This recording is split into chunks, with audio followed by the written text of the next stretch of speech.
तर काय म्हणता पोट्यो, स्वागत आहे तुमच्या आपल्या 42 डेजच्या चॅलेंजच्या डे 4मध्ये. तर सकाळ सकाळी उठलो आणि आंघोळ करून बसलो होतो. न पप्पा गेले ते पाणी आणाले, म्हणजे पाण्याला ज्योत लावासाठी. तर मग बसलो ना, माझ्या मम्मीनं बहीण ते आंघोळ. मग बसलो.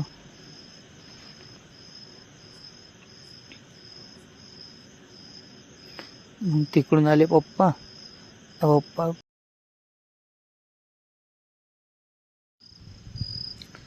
पप्पा आले, पप्पाने आणलं पाणी ना, पप्पाला होती ज्योत. मी बसून होतो, थंडी बी बहुत लागत होती ना, पाणी तर काय सांगू पाणी. मग माझी मम्मी आली ना, मग आमच्यासाठी ज्योत लावून मग आम्ही पितो चाय. तर या चाय प्याले पोट्यो, आणि पाणी तर बाहेर जाऊ शकत नाही कारण की पाणी बहुत आहे. मला दाखवलं असं. लाईक करा ना, आतापर्यंत सबस्क्राईब करून टाका. आणि सकाळचे 5 वाजले होते, पहा तुम्हीच. पाणी चालूच होता कंटिन्यू. तर मग आपण बाहेर काय गेलो नाही. तर बस का पोट्टो, आजसाठी एवढंच. भेटू उद्याच्या ब्लॉगमध्ये. Bye bye.